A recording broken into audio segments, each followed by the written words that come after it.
আমি এখন মাননীয় সদস্য নাজমা আক্তার মহিলা আসন 46-কে তার বক্তব্য রাখার আহ্বান জানাচ্ছি।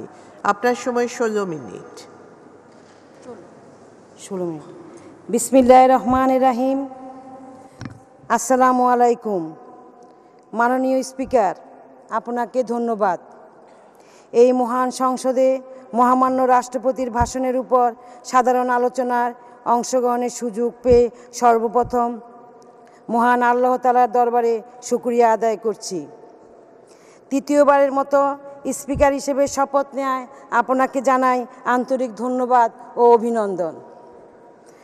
মাননীয় স্পিকার, আমি আরও ধন্যবাদ জানাই টানা 3 বারের মতো প্রধানমন্ত্রী নির্বাচিত হওয়ায় গণতন্ত্রের মানসকন্যা জননেত্রী শেখ হাসিনাকে আমার আন্তরিক অভিনন্দন। ধন্যবাদ জানাই একাদশ জাতীয় সংসদের প্রথম অধিবেশনের সূচনায় মহামান্য রাষ্ট্রপতির জনাব আব্দুল হামিদকে, যিনি সোনার বাংলা বিনির্মাণের লক্ষ্যে একটি সুন্দর দিক নির্দেশনামূলক বক্তব্য মহান সংসদে জাতির সামনে উপস্থাপন করেছেন। গভীর শ্রদ্ধার সাথে স্মরণ করছি স্বাধীন বাংলার স্বপ্ন সারথী জাতির পিতা বঙ্গবন্ধু শেখ মুজিবুর রহমান ও তার পরিবারের সদস্যগণের প্রতি।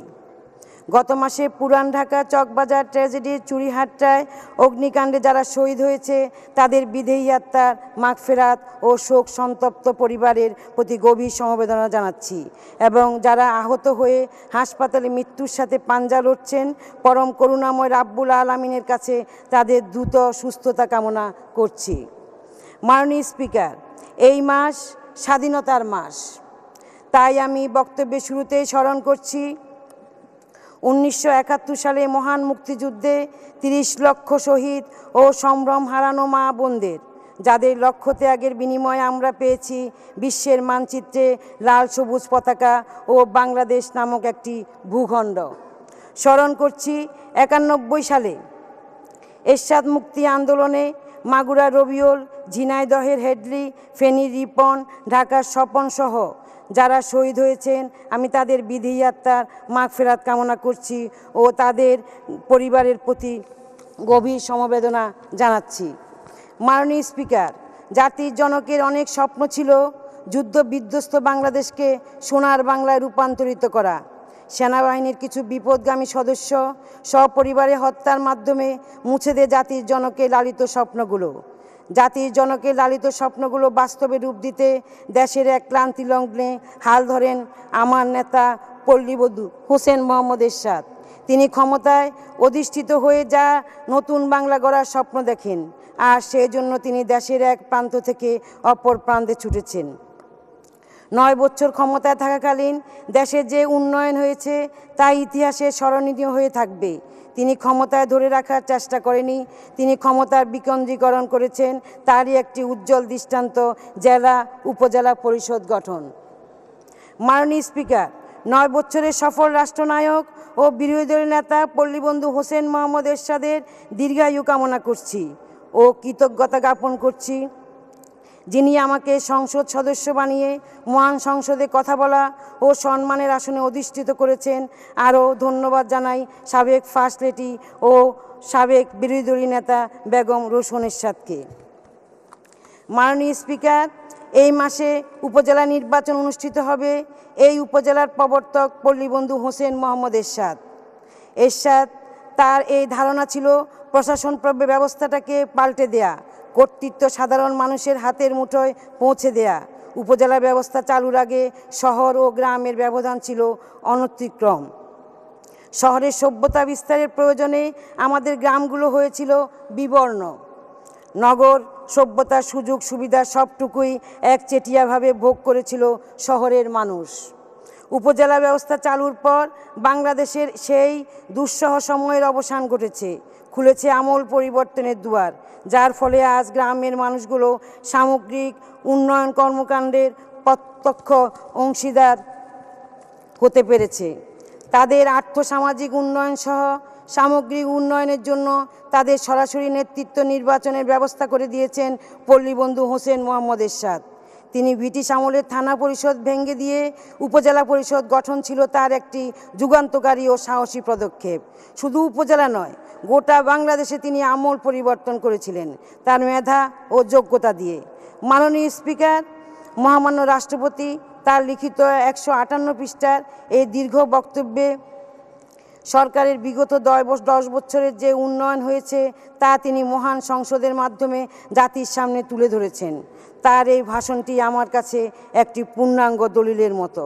বিগত 10 বছরে দেশের যে উন্নয়ন হয়েছে তা তিনি জাতির সামনে খুব নিখুঁতভাবে তুলে ধরেছেন। এই জন্য আবারও মহামান্য রাষ্ট্রপতিকে আন্তরিক ধন্যবাদ জানাচ্ছি। মাননীয় স্পিকার, একটি দেশ উন্নত করতে হলে সবার আগে শিক্ষা ও পরিকল্পনার প্রয়োজন।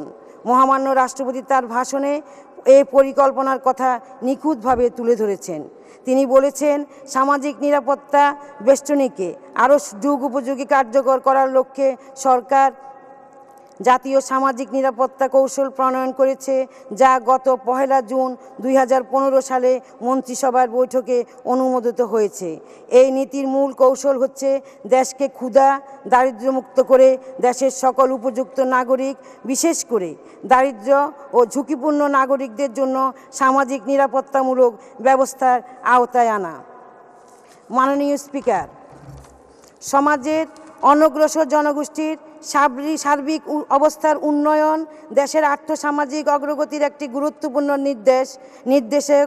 এই লক্ষ্যে সরকার দেশের বিপুল সংখ্যক প্রতিবন্ধী, দুস্থ, অসহায় এবং অনগ্রসর জনগোষ্ঠীর দারিদ্র্য বিমোচন, মানব সম্পদ উন্নয়ন ও সামাজিক নিরাপত্তা সহ অন্যান্য কার্যক্রম বাস্তবায়ন করার চেষ্টা করেছে।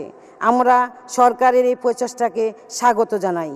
তবে এই অগ্রযাত্রাকে বাস্তবে রূপ দিতে হলে অনগ্রসর এলাকাগুলো চিহ্নিত করে বিশেষ প্রকল্পের মাধ্যমে উন্নয়ন করার জোর দাবি জানাচ্ছি।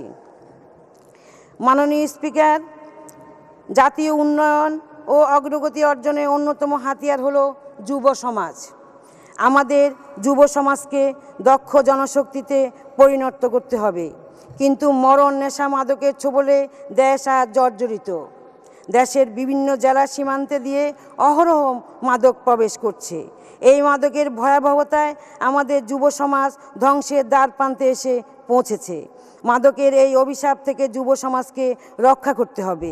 যদি যুব সমাজকে রক্ষা করতে না পারে, তাহলে যতই উন্নয়ন করুন না কেন, প্রবৃদ্ধির হার বৃদ্ধি করুন না কেন, সব কিছুই অর্থহীন হয়ে যাবে। মাদকের প্রবেশ ও ব্যবহারের বিরুদ্ধে সরকারের জিরো টলারেন্স নীতি শুধু অনুসরণ করলে হবে না, বাস্তবে রূপ দিতে হবে। সংসদে আইন পাশ করে কঠোর হস্তে দমন করতে হবে। প্রয়োজনে পত্রপত্রিকা, টেলিভিশন, মিডিয়া ডকুমেন্টারি তৈরি করে মাদকের কুফল সম্পর্কে প্রচার প্রচারণা চালাতে হবে। প্রতিটি জেলায় জেলায় নিরাময় কেন্দ্র স্থাপন করতে হবে। রক্ষা করতে হবে আমাদের ভবিষ্যৎ কাণ্ডারী যুব সমাজকে। পাশাপাশি দেশের সকল জেলা ও উপজেলা বেকার যুবকদের উদ্বুদ্ধকরণ, প্রশিক্ষণ দান, প্রশিক্ষণোত্তর আত্মকর্মসংস্থান প্রকল্প গ্রহণের মাধ্যমে স্বাবলম্বী করে তুলতে হবে। যেই সকল জেলা ও উপজেলা যুব প্রশিক্ষণ কেন্দ্র নাই, অনতিবিলম্বে যুব প্রশিক্ষণ কেন্দ্র নির্মাণ করে জনশক্তিকে জনসম্পদে পরিণত করার জোর দাবি জানাচ্ছি। মাননীয় স্পিকার, বাংলাদেশ সাম্প্রদায়িক সম্প্রীতির দেশ। সকল ধর্মের মানুষ তাদের স্ব স্ব ধর্ম পালন করবে, এটাই সবার প্রত্যাশা। ধর্মীয় সংস্কৃতির বিকাশ এবং ধর্মীয় চেতনার উদ্বুদ্ধ করে জনগণের নৈতিক মান ও আর্থসামাজিক উন্নয়নের লক্ষ্যে সরকার কাজ করে যাচ্ছে। সরকারের এ ধরনের উদ্যোগকে স্বাগত জানাই। বিগত সরকারের তুলনায় বর্তমান সরকারের আমলে সকল ধর্মের মানুষ অতি উৎসাহে স্ব ধর্ম পালন করতে পারছে বলেই সরকারের দেশে বিদেশে ভূয়সী প্রশংসিত হচ্ছে। এই প্রশংসার দাবিদার শুধু সরকারের না, আমাদের বিরোধী দলেরও। মাননীয় স্পিকার, স্বাস্থ্য মানুষের মৌলিক অধিকার। গণপ্রজাতন্ত্রী বাংলাদেশের সংবিধানে অনুচ্ছেদ 15 ক এবং 18(1) অনুসারে চিকিৎসাসহ জনগণের পুষ্টি উন্নয়ন ও জনস্বাস্থ্যের উন্নতি সাধনে রাষ্ট্রের মূল দায়িত্ব।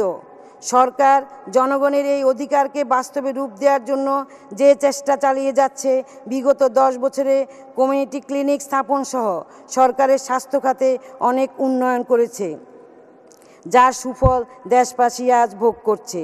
মহামান্য রাষ্ট্রপতি বলেছেন, সরকার বিগত 10 বছরে 11,000 চিকিৎসক, 22,000 নার্স, 7,120 জন ডেন্টাল সার্জন নিয়োগ দিয়েছেন, যা স্বাস্থ্যসেবায় এক বিরাট সাফল্য। কিন্তু অত্যন্ত দুঃখের সাথে বলতে হচ্ছে, ঢাকা সহ সারা দেশে ভুয়া ডাক্তার ও ভুল চিকিৎসায় অনেক লোকের প্রাণহানি ঘটনা ঘটছে, তা আমরা বিভিন্ন পত্রপত্রিকায় দেখতে পাই। এই ক্ষেত্রে আমি মাননীয় স্বাস্থ্যমন্ত্রীর সদয় দৃষ্টি আকর্ষণ করে বলতে চাই, দেশের সকল মেডিকেল কলেজ ও হাসপাতালগুলোকে সরকারের বিশেষ নজরদারির আওতায় আনার জোর দাবি জানাচ্ছি। মাননীয় স্পিকার, শিক্ষা হলো জাতির সার্বিক উন্নয়নের চাবিকাঠি। এই উপলব্ধি থেকে প্রাথমিক শিক্ষাকে সার্বজনীন বাধ্যতামূলক করে নিরক্ষরমুক্ত সোনার বাংলা বিনির্মাণে দৃঢ় প্রত্যয় ব্যক্ত করেছিলেন জাতির পিতা বঙ্গবন্ধু শেখ মুজিবুর রহমান। বিগত 10 বছরে যে পরিমাণ প্রশ্নফাঁস ও ভুল প্রশ্নে পরীক্ষা দেওয়ার ঘটনা ঘটেছে, এ ধারা অব্যাহত থাকলে জাতি খুব শীঘ্রই মেধাশূন্য হয়ে পড়বে বলে আমি মনে করি। এই ব্যাপারে মাননীয় শিক্ষামন্ত্রীকে কঠোর হাতে মোকাবেলা করতে হবে, নইলে বঙ্গবন্ধু সোনার বাংলা ও পল্লীবন্ধুর 68,000 গ্রাম গড়ার স্বপ্ন নস্যাৎ হবে। মাননীয় স্পিকার, ব্যাংকিং সেক্টর আজ ধ্বংসের দিকে চলে গেছে। এক ধরনের রাক্ষসে এই সেক্টরে ঢুকে ধ্বংসের দিকে নিয়ে যাচ্ছে। ঋণখেলাপিদের কাছে জিম্মি আজ দেশের ব্যাংকিং খাত। শীর্ষ প্রায় 1,000 ঋণখেলাপির কাছে বিভিন্ন ব্যাংক ও আর্থিক প্রতিষ্ঠানের পাওনা প্রায় 20,700 কোটি টাকা, যা ব্যাংকিং খাতের মোট খেলাপি ঋণের 27 ভাগ। বিভিন্ন ব্যাংক থেকে নগদ টাকা ঋণ নিয়ে ইচ্ছে করে খেলাপি হয়েছে। এই টাকা পুরোটাই অআদায়যোগ্য। মাননীয় স্পিকার, যে সমস্ত ব্যাংক নিয়ম নীতির তোয়াক্কা না করে ঋণ দিয়েছে, ওই সমস্ত ব্যাংকের বিরুদ্ধে ব্যবস্থা নেওয়া উচিত বলে আমি মনে করি। এইভাবে চলতে থাকলে উন্নয়নশীল দেশের তালিকায় যাওয়ার স্বপ্ন কোনোদিন বাস্তবায়ন হবে না। তাই ব্যাংক লোন জবাবদিহিতা ও স্বচ্ছতার আওতায় আনা উচিত বলে আমি মনে করি। মাননীয় স্পিকার, বাংলাদেশ কৃষিপ্রধান দেশ।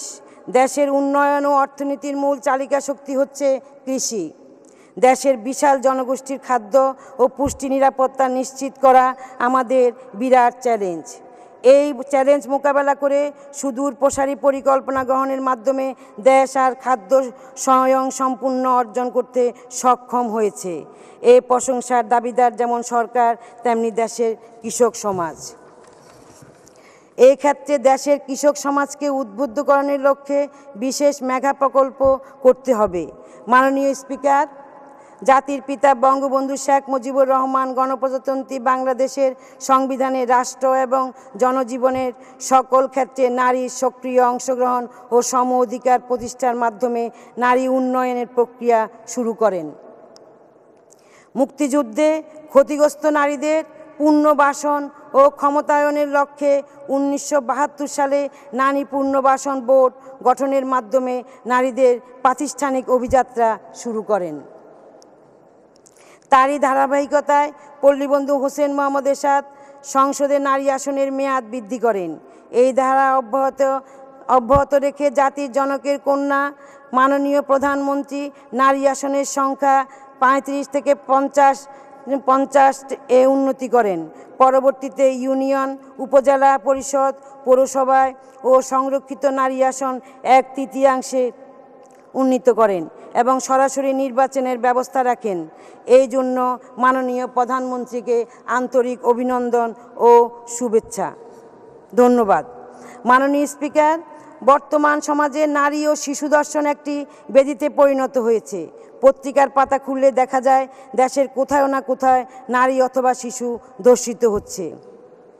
বাংলাদেশের শিশু অধিকার ফোরামে তথ্য অনুযায়ী 2018 সালের জানুয়ারি থেকে মার্চ পর্যন্ত 186 জন শিশু ধর্ষিত হয়েছে। প্রতি মাসে গড়ে প্রায় 55 জন শিশু ধর্ষিত হচ্ছে, যা বিগত বছরগুলোর তুলনায় অনেক বেশি। ধর্ষণের মামলা চলাকালীন ভিকটিমকে নানাবিধ প্রশ্ন এবং বিচার প্রক্রিয়ায় দীর্ঘসূত্রতা ও পারিবারিক কারণে আইনের আশ্রয় নিতে ভিকটিম অনীহা প্রকাশ করে। মাননীয় স্পিকার, জামিন অযোগ্য মামলা হওয়া সত্ত্বেও প্রভাবশালীদের দৌরাত্ম্যে দর্শক খুব সহজে জামিনে মুক্ত হয়। দর্শক আরও বেপরোয়া হয়ে ওঠে।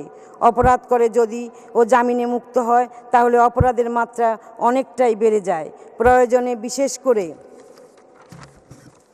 ট্রাইব্যুনালের মাধ্যমে মামলার দীর্ঘসূত্রতা কমিয়ে নারী ও শিশু ধর্ষণ মামলাগুলো দ্রুত বিচার প্রক্রিয়া শেষ করার জন্য মাননীয় প্রধানমন্ত্রী ও সংশ্লিষ্ট মন্ত্রী মহোদয়ের সদয় দৃষ্টি আকর্ষণ করছি।